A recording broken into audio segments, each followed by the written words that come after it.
안녕하십니까. 차구영 목사입니다. 오늘은 하나님의 의도에서 본 구원 이야기 91번째 구원의 이름이라는 제목으로 말씀을 나누겠습니다. 성경에는 하나님의 비밀이 가득 담겨 있습니다. 이 비밀은 세상의 방법으로 가져가는 것이 아니라 하나님의 정하신 방법으로 가져갈 수 있습니다. 하나님의 것을 가져가려면 하나님의 방법대로 인정이 되어야 가져갈 수 있다는 것입니다. 그것이 바로 하나님이 정하신 법이 바로 믿음입니다. 믿음으로 가져가라는 겁니다. 믿음으로 사용하라는 것입니다. 믿음으로 누리라는 것입니다. 하나님은 영이시기 때문에 영적인 방법으로 하나님의 것을 가져가기를 원하시는 겁니다. 하나님이 정하신 영적인 방법은 성령입니다.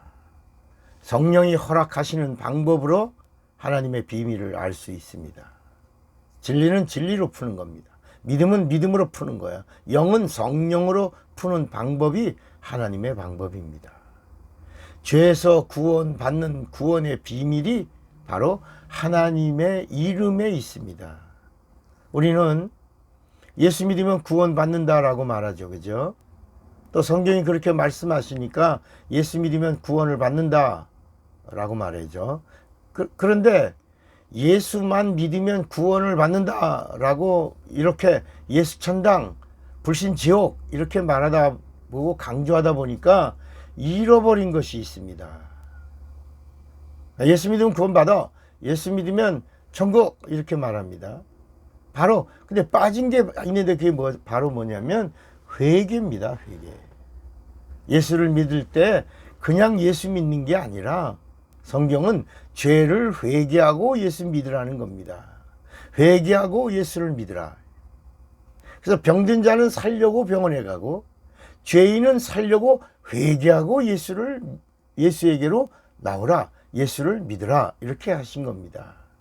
마가복음 2장 17절에도 예수께서 건강한 자에게는 의원이 쓸데없고 병든 자에게라 쓸데있느니라. 내가 의인을 부르러 온 것이 아니라 죄인을 부르러 왔노라 라고 하셨습니다. 그러니까 회개가 뭐냐? 회개는 살려고 하는 자가 자기 영혼의 죄를 고백하고 죄사함의 은혜를 입는 것입니다. 그냥 예수 믿는 거하고 회개하고 예수 믿는 것에는 큰 차이가 있는 것입니다. 그러니까 회개 없이 예수 믿는 것과 회개하고 예수 믿는 것의 차이는 은혜 차이입니다. 종교인과 신앙인의 차이고 율법과 복음의 차이입니다. 회개하고 예수 믿는 것은 율법을 통과하고 예수 믿는 겁니다. 회개하지 않고 예수 믿는 것은 예수를 믿는데 율법 없이 예수 믿는 것과 같습니다. 그래서 율법 없이 예수 믿는 자는 성령을 받을 때 회개해야 합니다. 성령을 받으면서 율법을 통과하는 것입니다.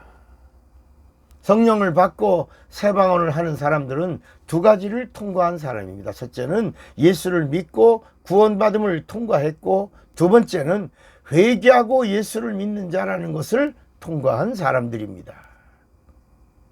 은혜라고 하는 말은 죄에서의 용서입니다. 그래서 은혜 받았다라는 말은 용서받았다라는 말입니다. 큰 은혜 받았다라는 말은 많은 용서를 받았다는 말입니다.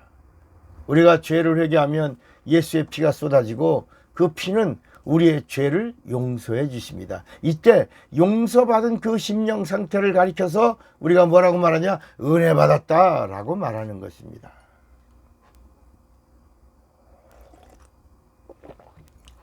구원을 받는데도 순서가 있습니다. 첫째는 살려고 하고, 두 번째는 살려고 하는 자가 회개하고 죄를 회개하고, 세 번째는 회개한 자에게 예수의 피의 은혜가 임하고 죄 용서가 임하고, 네 번째는 죄 용서 받은과 동시에 예수의 이름을 영혼에 모시고 구원을 받은 신자가 되고, 다섯 번째 구원을 얻은 신자가 성령을 받아서 성도 돼서 구원의 확신에 거하게 되는 겁니다. 다시 말합니다. 첫째, 살려고 하라. 두 번째, 살려고 하는 자는 회개하라. 세 번째, 회개한 자에겐 예수 피의 은혜가 쏟아진다. 네 번째, 죄 용서받은 자에게는 예수의 이름을 영혼에 모시고 신자가 되고, 다섯 번째, 구원을 얻은 신자가 성령을 받으면 성도가 되고 구원의 확신에 거하게 되는 겁니다. 성령은 죄 문제가 해결될 때까지는 아무런 일도 하실 수 없습니다. 그 이유는 예수님은 죄인에게 오셨고 성령은 의인에게 오시는, 죄사함 받은 자에게 오시는 겁니다. 의롭다 하는 자에게 오시는 겁니다. 그러니까 성령은 죄 없는 곳에 찾아오시고 죄 없다 함을 보증하시는 진리의 영이기 때문입니다. 내가 죄를 회개하고 있는 동안에는 성령도 어쩔 수 없이 가만히 계시는 겁니다. 죄를 회개하고 있는 동안에는 성령도 도와주실 수가 없는 겁니다. 가만히 계십니다.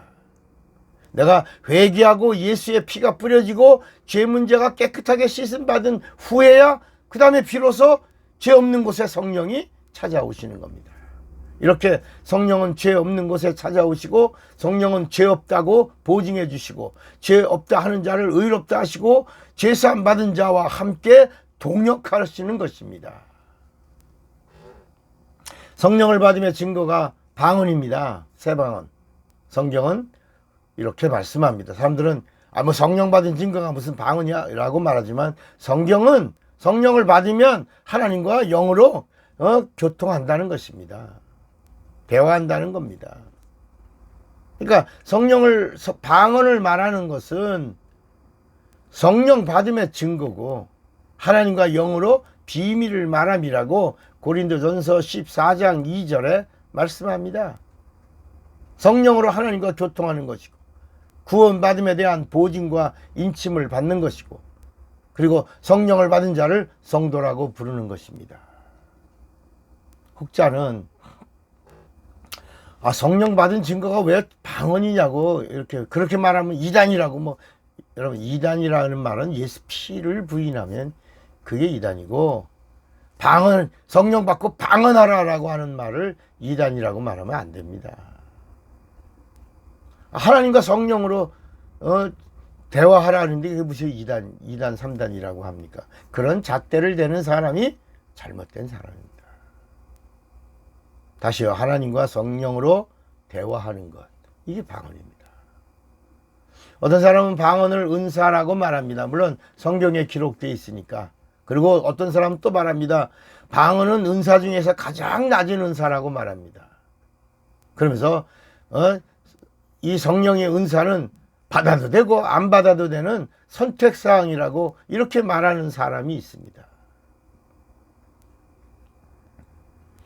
그러나 우리가 알아야 할 것은 성령을 받은 자는 반드시 방언을 말하게 되어 있습니다. 그러니까 이 말을 바꾸어 말하면 성령을 받지 못한 사람은 절대로 방언을 말할 수 없다는 사실입니다. 그러니까 성령 받았다고 하는 사람이 방언을 말하지 못한다? 그 사람은 성령 받은 사실이 없는 것입니다. 섭섭하죠? 그러나 성경은 분명히 성령이 임하시니 방언을 말하기 시작하니라. 사도행전 2장 4절입니다. 사도행전 10장 46절에 성령이 임하고 방언도 말한다고 이렇게 말씀하고 있습니다. 성령을 받으면 방언을 말하기 시작하니라 그랬습니다. 하나님의 은사는 높낮임이 없습니다. 핫바리가 어디 있습니까? 그럼 상바리가 있다는 겁니까? 하나님이 주시는 은사는 이 세상에 없는 것 주시는 겁니다. 낮은 은사가 어디 있습니까? 하나님의 은사는 취사 선택이 없습니다. 은사는 명령 다음에 찾아온 선물입니다. 성경은 하나님의 이름의 책입니다. 구약을 보면 하나님의 이름이 많이 나옵니다. 그런데 신약에 가면 신기하게 하나님의 이름이 두 개밖에 없습니다. 하나는 임마누엘이고 하나님의 이름입니다. 하나는 예수입니다. 예수의 이름입니다. 구약에 나오는 모든 말씀과 사건들이 신약에 나타나실 예수 그리스도에 대한 비유와 그림자입니다. 그러니까 구약에는 하나님의 이름이 많이 나오죠. 그 대표적인 하나님의 이름 중에 하나가 여호와입니다. 물론 570회가 넘게 있으니까 구약 성경을 읽으면 여호와 여호와 여호와 여호와 여호와. 그러니까 사람들은 여호와 여호와 여호와 여호와라고 구약의 이름이 여호와가 많이 나오니까 아, 예수를 보내신 하나님 아버지의 이름이 여호와인가 보다. 그러나 이 여호와의 이름은 하나님의 이름인데 하나님이 이 땅에 오시기 전에 하나님을 소개하고 있는 천사의 이름입니다. 천사. 천사가 현년에서 가지고 온 하나님의 이름입니다. 그러니까 구약을 읽다 보면 하나님의 이름이 많이 몇 개가 나오는 줄 아십니까? 110개가 나오면 110개. 그 구약의 모든 이름은 다 하나님의 본 이름이 아니라 속성, 하나님의 성품, 하나님을 나타내는 표호, 기념칭호 이런 겁니다. 그래서 구약에 나오는 하나님의 이름으로는 구원이 없는 겁니다. 왜냐하면 하나님의 이름의 그림자이기 때문입니다. 본 이름의 그림자. 그래서 여호와 이름은 하나님의 칭호입니다. 호세아 12장 5절에 만군의 하나님 여호와는 그의 기념 칭호니라 그랬습니다. 여호와의 이름은 그냥 I will be that I will be, I am that I am, 나다, 자존자다, 있다, 이런 하나님의 칭호입니다.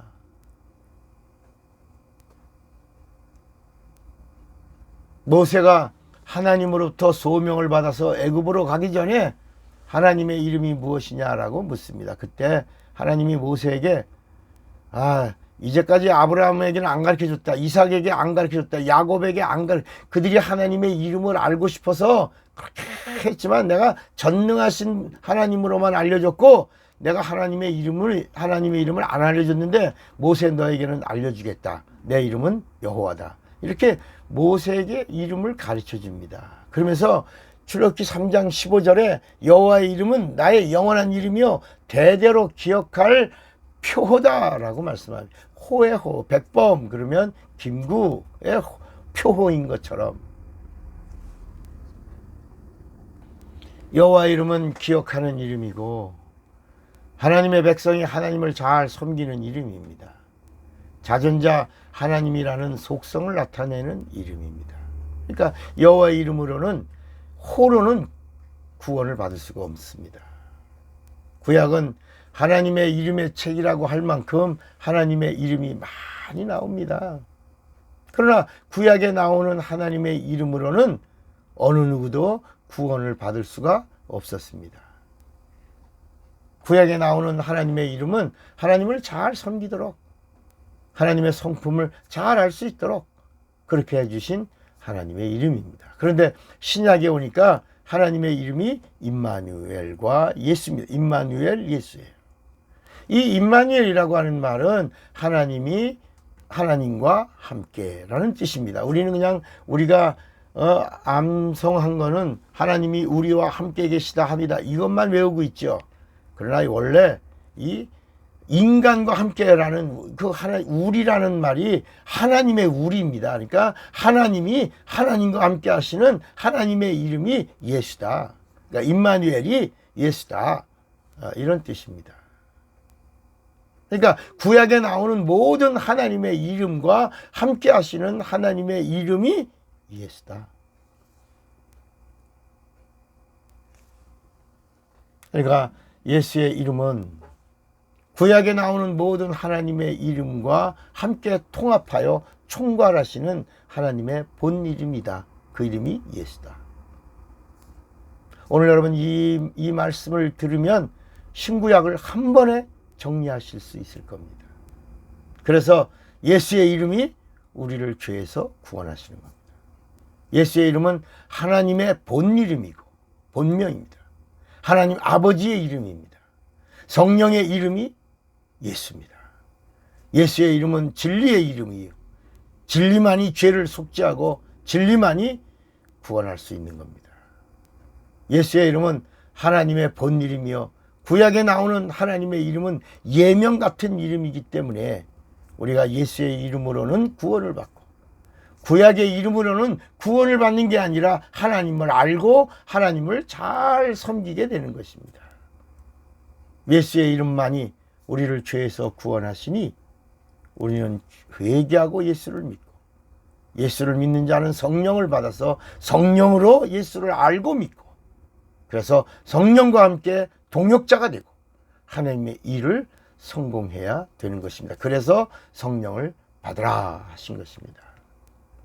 오늘 이 말씀이 여러분에게 명령이요 약속이요 복이 되시기를 바랍니다. 사랑하고 축복합니다. 차구영 목사입니다.